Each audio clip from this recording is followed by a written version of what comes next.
So I'm still using the move that you did just now.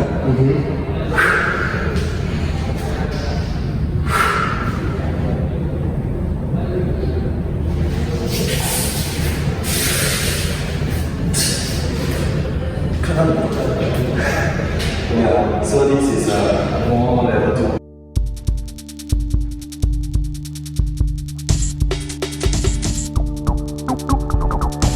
2. Alright, we're here today with John Fong, who is going to talk to us about animal flow.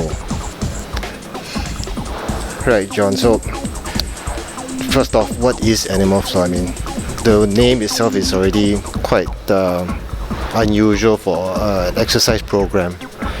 So can you please tell us a little bit more about what animal flow is all about?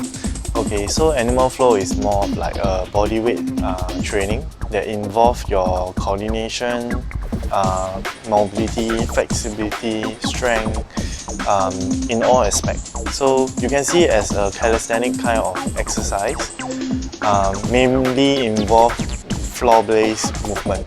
So how are the classes conducted?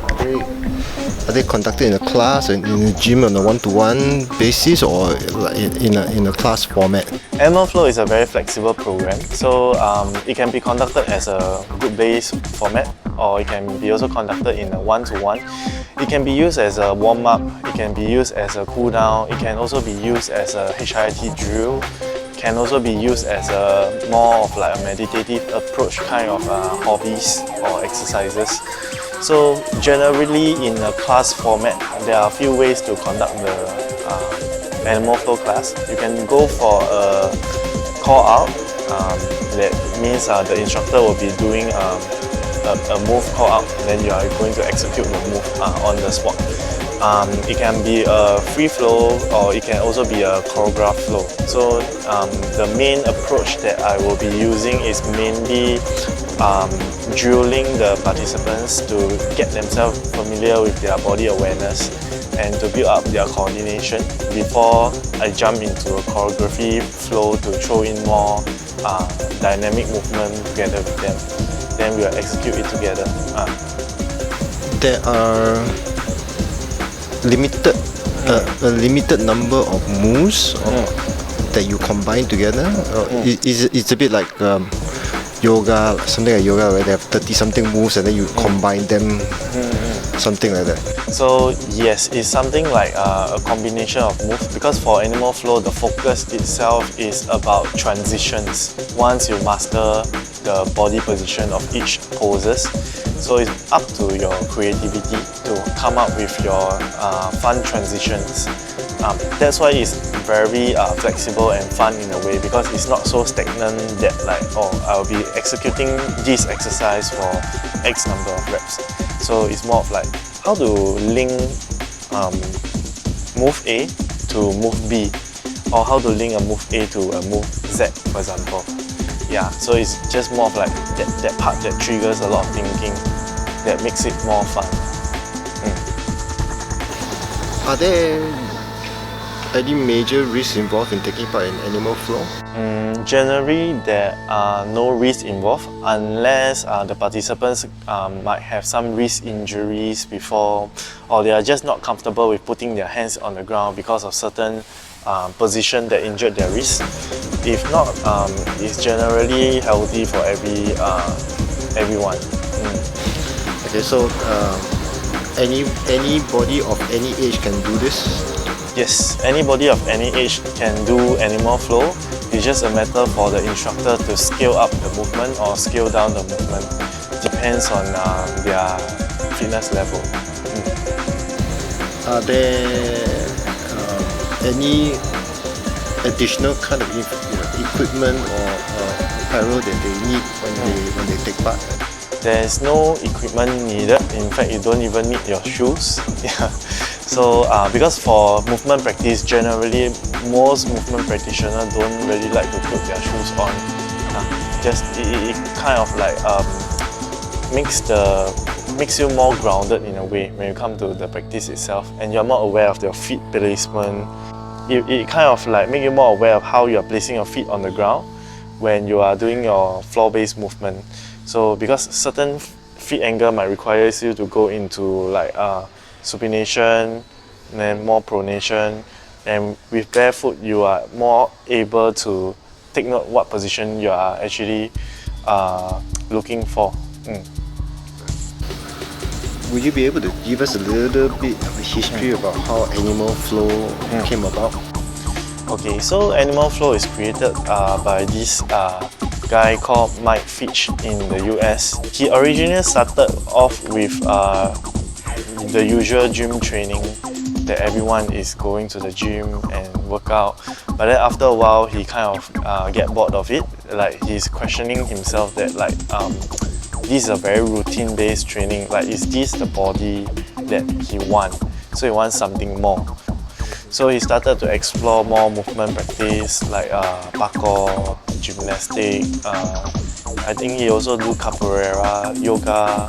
So because of his exposure to all the different aspects of movement practice, so he wanted to come up with a program that is suitable for everybody. So he's kind of like getting all the different aspects of the different movement and put them together and create a program of animal flow. In my conversation with you, you always talk about end of range. So a lot of what you do here with animal flow has to do with end of range. Right? Could you just give a quick, simple explanation about end of range? So for animal flow, we emphasize on the end range movement. It's more of like because it is a very active stretch when you come into it. So for example, if I want to stretch out my shoulder, okay, end of range movement meaning it should feels like someone pulling my hand away from me. So it actually helps to activate and fire up the muscle to keep you in that position that is being stretched out. Okay, by using your own little muscles that is underutilized to fire you into the action.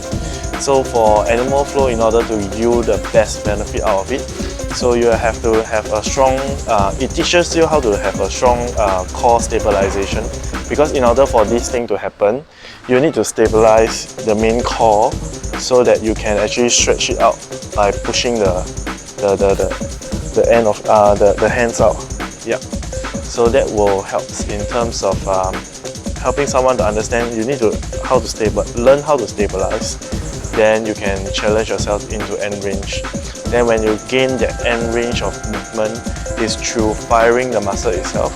It means that you are able to get into that position naturally compared to someone who want their shoulder to be more stretched out. So they do passive stretch. So by just doing stretching, so it's very passive. So the muscle just might not be strong enough to hold that position. Although when I put my hands on the wall, I can actually go into that position. So it's two different things. Where can we find animal flow classes? So for animal flow classes, generally in Singapore, some Fitness First outlets are conducting it. There are also some animal flow instructor that's around. That we also try to conduct classes for people who are interested in movement. So just kindly approach any animal flow instructor or even myself. I think in general, animal flow is quite an underrated program because it kind of gives a very different aspect of fitness to the general public. Because right now we are all focusing on weight loss, muscle gain. That's why you will see all the spin classes picking up. You will see all the guys going to the gym, doing all the HIIT and stuff. There's nothing wrong with that. It's just more of like movement is not a new approach. In fact, it's just it has always been there. So if you take a look at martial art, contempt dance, gymnastic, all those are movement practice, just in different form. And movement is such a big umbrella that can cover so many aspects of fitness. People might not be thinking fitness in such a way that I want to get into fitness because I want to learn certain movement. So for example, if I'm doing calisthenics, maybe I'll say I want to learn how to do a handstand. That's like going to a fitness to get the idea that I want to learn this move. So for Animal Flow, it's more of like a movement program. So I wouldn't say that it is the fully absolute of everything, but it's definitely a good entry level for someone who wants to start exploring movement. And the benefit of exploring movement would be you build up the awareness of what your body can do. You will have a more stronger core when it comes to coordination. You will definitely know how to move your body more freely when you are put in certain situations. Like the best example that I can put is like, do you know how to do a burpee correctly? That is actually a kind of a movement perspective of thinking, rather than like, oh, I need to do 50 burpees so that I can burn X amount of calories. Yeah, I would just like to urge that people to start look into movement practices so that it actually can give you a great benefit out of it once you start to understand what your body can function and how your body can function. Having done the class just now, like I think my perspective was about really was more about controlling movement independently. Meaning, when you kick your leg out, how do you hold that leg out independently without other using your hand or depending on the floor, but just hanging your leg out there with the current muscles. And that was very, very challenging. But I think I get it. It's like that movement and that flexibility is so underrated in 2 days exercise fashion sense. Yeah. That's because when it comes to exercising, a lot of people will just think that okay, push up is just okay ma, push up ma, or maybe burpees is just like a burpees ma. But then if you really try to slow down the whole movement, can a person really control each motion that is happening in the movement itself or not? So I feel that for Animal Flow, it actually helps to emphasize people to start slowing down and be more aware of like what their body can handle, rather than you just go into that follow through a motion and go into the next position quickly. I think the great example in the videos that's gonna attach here would be that when we were in the beast mode. So whenever you moved your feet up, it was a very purposeful movement. It wasn't like on the way by the way. So I guess what you're emphasizing on is every movement is purposeful. So you have to be focused on how you move it, where you move it, and that's where your spatial awareness comes in as well, right? Correct. Yeah. Thank you so much. Thank you for having us. Okay.